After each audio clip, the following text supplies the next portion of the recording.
Hello students, hope you all are well at home and doing hard work. Students, yesterday we have completed the topic long run average cost curve. Today we are going to start with a new topic, that is economies and diseconomies of scale. Economies means which involve all the activities of consumption, production, trade of goods and services, or any other resources for the production that is available within the economy, and means in terms of the production or the consumption, what is the state of the country or a region or an area is. Like we are as a teacher teaching to the students, this is our economic activity. In the same way, any businessman trading with the other regions or other areas or with the other countries, that is also economic activity. Done. So economies of scale. Next term is, let's understand the meaning of economies of scale with the help of examples. Mind it, first of all, economies of scale always applicable with the larger firms because they are having a capacity to invest more and more, and they are having a capacity to purchase heavy machineries and costlier machineries. They can adopt the advanced technology. So Walmart, everyday low prices are due to its huge buying power. When they purchase the commodity in bulk, what happens at that time? They can get discount from the companies. That's why their per unit cost reduced. Next example you can take, to produce tap water. Water companies had to invest in a huge network of water pipes stretching throughout the country. The fixed cost of this investment, like pipes and tools, which are the fixed commodities, and on you know that when we will have an expenditure or incur the expenditure on these fixed commodities, this expenditure never returns. So the cost of investment on the fixed factors is very high. However, since they distribute the water to over 25 million households, it brings the average cost down. So supermarkets can benefit from economies of scale because they can buy food in bulk and get lower average cost due to discount given to them by the bigger companies. Now next one is, so we can describe the economies of scale like this. Economies of scale occur when increased output leads to a lower unit cost. Economies of scale is applicable only to the large firms. Next term is scale of output. Let's understand this key term with the help of an example. Suppose a firm is having 5 machines. Each machine having a capacity to produce 500 shirts. So firm can give the output up to 2500 shirts per day. So this 2500 shirt is the maximum capacity of the firm to produce the commodity per day. So the scale of output means the capacity of a firm to give the output, how much it can give in one day. Next one is, let's understand with a numerical example. We are going to measure the quantity on the x-axis, and on the y-axis we will measure cost in rupees 20, 40, 60, 80, 100, like this one. And units of production are 1, 2, 3, 4. Now when the firm producing 1 unit of output, its cost rupees 110. Now we will calculate its per unit cost, that is value of the product 110 divided by the number of units, that is 1. When 110 divided by 1, it will give you 110.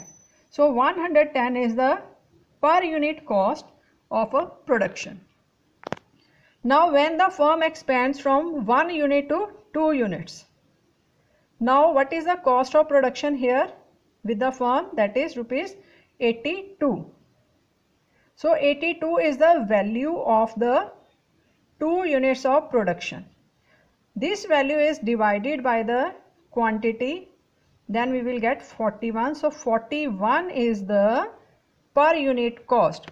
It means as the firm expand its size, or you can say the larger the firm, lesser will be the cost.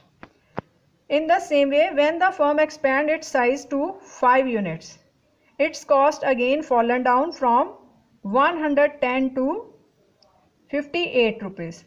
How to calculate now? 58 rupees is the value of the 5 units of production. When we will divide 58 by 5, we will get rupees 11.6. So this rupees 11.6 is the per unit cost of production for the larger plant size. So from here you can see that OC is bigger cost when the firm size is small, and when the firm size increased, that is cost rupees 58 and per unit cost it is rupees 11.6. So we can say that per unit cost falling as the scale of output increases. Now next one is, how does production increase? We can increase the production by the following factors, like by increasing the land area, by increasing the plant size, or by increasing the number of laborers and capital, small tools, number of machines, raw materials, techniques of production. Techniques of production means which technology we are going to use while production process, like labor intensive techniques or capital intensive techniques, or whether we are using advanced technology, quantities of product produced. All these things are helpful to increase the production. Even skilled labor also can increase the production. Under the economies of scale, now we will discuss two types, internal economies and external economies. Under the internal economies, we will discuss the points: technical economies, economies of superior technique, economies of the use of byproducts, economies of increased dimensions, managerial economies, marketing economies, financial economies, risk-bearing economies, economies of research and development, economies of welfare. And under external economies, we will discuss economies of concentration, economies of information, economies of disintegration, and economies of ancillarization. So under the internal economies, our first point is technical economies. Suppose supermarket chain such as Tesco or Sainsbury's can invest in the technology that improves the stock control. As these companies are large one and can have a capacity to invest more and can purchase the heavy technology. So technical economies are those advantages which arise to a firm from the use of a better machines and techniques of production. As a result, production increases and per unit cost of production falls. Per unit cost of production means average cost will fall, not the total cost. Next one is economies of superior techniques.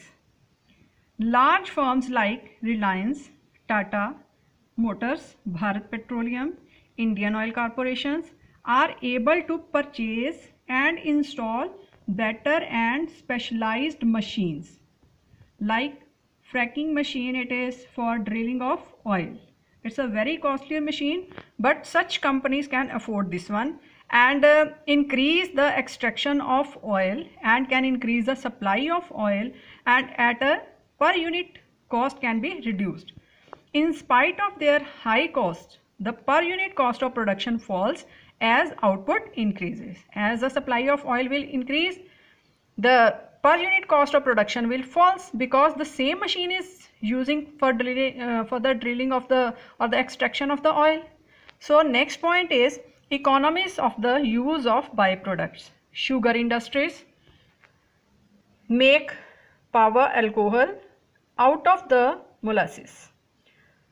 In the same way, bagasse left over after manufacturing sugar from sugarcane can be used for producing paper. So when we will extract one product, from that product we can extract the another product, that is known as a byproduct. So large firms possesses greater resources than a small firm and is able to utilize its waste material as byproduct. I can give you one more example, like in a stitching factory, stitching of clothes, there are small pieces of clothes left over, and these small pieces can be used for different purposes, like making bindis as a cosmetic, and patches for suits, designer patches, and making pillow covers also, and for making small dresses for the toys also. So all these things are known as byproducts. In the same way, steel factories are also having scrap from the small thin wires. These factories can set up a plant for making the steel wool that is used to clean the utensils. So these are the examples of byproducts. Next one is economies of increased dimensions. Let's understand it with the help of example. Suppose we are having a shoe box and the size of this shoe box is 2 by 2. If I want to increase the capacity of this shoe box, I want to keep 2 pairs of shoes in one box. What I will do? I will increase the size of this box by 4 by 4. It will increase the capacity of box. In the same way, if I will double the height and width of the tanker, it will increase the capacity of a tanker. Double-decker bus carries more passengers at a time than a single-decker bus. And moreover, in a double-decker bus, more passengers are there with one driver, and cost of petroleum also very less. So, cost of operating large machines is less than that of operating small machines. This is known as economies of increasing dimensions. Now, managerial skills or the managerial economies. A form of division of labor, it is known as, where the firms can employ specialists to supervise production system. They may be a separate head for the production, like quality control department, there is one head. There is a production department, one head is there. In furnace department there is one head, and in a delivery department there is one head. Packing department one head, marketing department one head, it is there, and finance, etc. This leads to a functional specialization which increase the productive efficiency of a firm, because when any head is there, it will give the report and motivate the labor also to complete the work in time and do the work efficiently. Now next one is marketing economies. Let's understand it with example.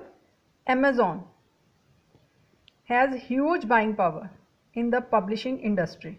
It has 30% share of the physical book market in the US, and more than 60% of e-books, and uses this power to reduce the prices. It pays publishers for the books sold on the Amazon website.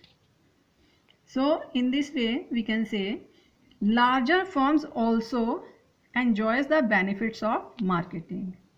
It buys products, inputs or the raw materials in bulk at a relatively lower prices and get the discount, and that discount it is helpful for the cheaper rates, lesser per unit cost. Large food retailers have monopoly power when purchasing their supplies from farmers and wine growers, and in completing supply contracts from food processing businesses. Done. Now next one is, next internal economies is financial economies. Large firm can secure cheap and timely loans from both the banks and the markets, because It possesses large assets and good reputation.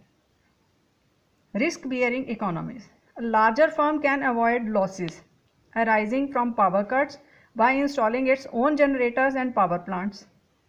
So larger firm can avoid the risks by having alternative sources. By producing a variety of products, it can reduce the risks by counterbalancing the loss of one product by the gain from the another product. Next is economies of research and development. A computer software company would spend much more on research and development than a retail sales company would. Technology companies survive by developing more effective technology than their competitors. Like you can take the example of cell phones, in iPhones. These are the examples for research and development. In some phones, camera quality is very good, and in some phone memory it is too high. So these are the research and developments. So a large firm can establish its own research and development departments. After getting success in new inventions, output increases and cost of production falls. Our next economies of scale is economies of welfare. Large firms can run subsidized canteens, can provide crèches for infants, recreation rooms for the workers in a factory, concessional accommodation, educational and medical facilities for the families of the workers. So, although the expenses on such facilities are very high, yet they tend to increase the productive efficiency of the workers, which helps in increasing the output. So, this is the economies of welfare. Now, next we will discuss external economies. The economies which occurs outside the industry, like these are also helpful in the cost falling of the due to like labor specialization, training of the labor that is outside the firm or the industry. Now external economies. Economies of concentration. When any industry is concentrated in a particular area, all the member firms enjoy the benefits like skilled labor, means of transport and communication also improved, banks, insurance companies and other financial institutions are also set up in these areas.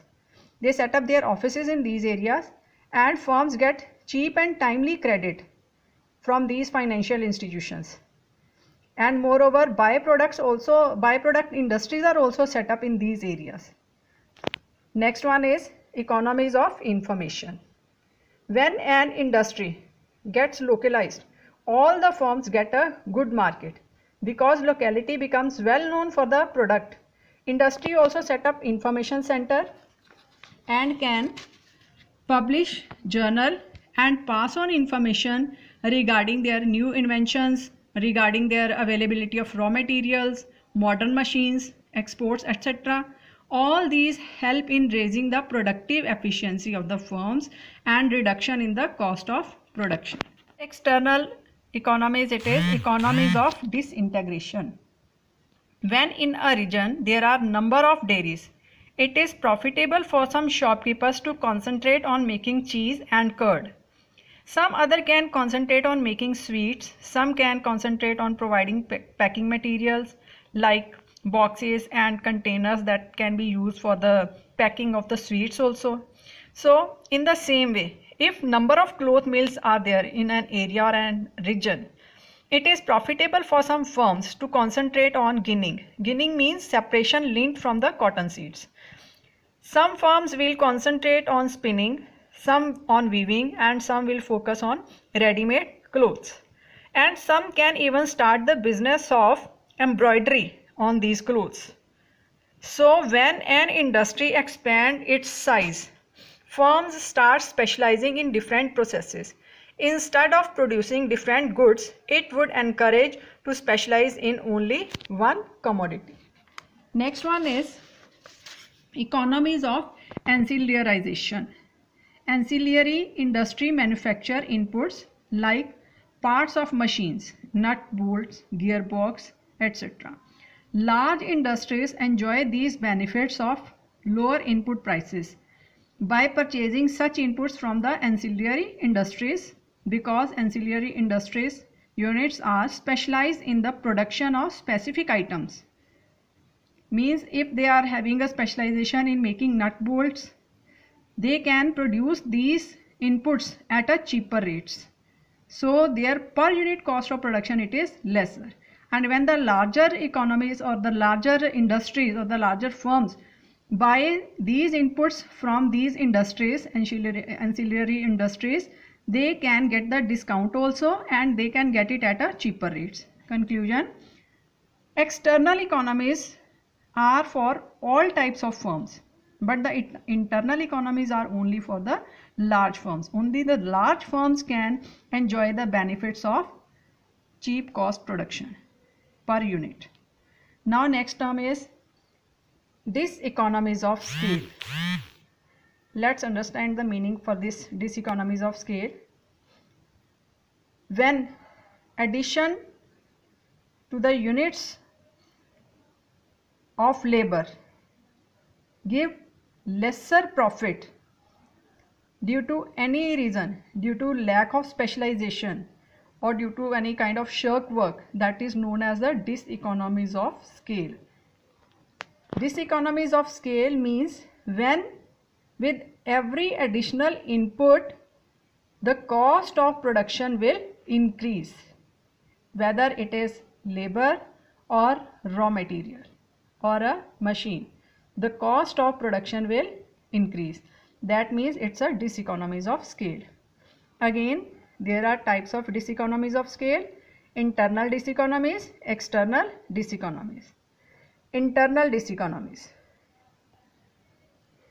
if a product is made up of two components like gadget A and gadget B, diseconomies of scale might occur, because reason is this one: if gadget B is produced at a slower rate than that of gadget A, this definitely brings the companies to slow down the production of the gadget A, and this results increasing in per unit cost of production.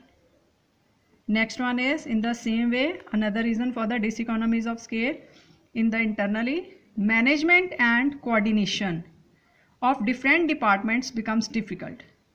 This gives rise to the red tapeism. Red tapeism means pending work and delay in the decision making, due to which the supply will be lesser or delay in the supply in the economy, and it will directly affect the business and the profit of the entrepreneur.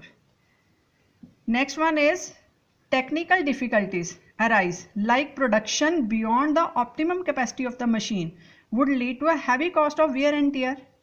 Means if we will use the machine continuously without any break, naturally there is a depreciation in the economy, and it will give lesser profit and more depreciation it will be there. Expenditure for the maintenance of the machinery will be more.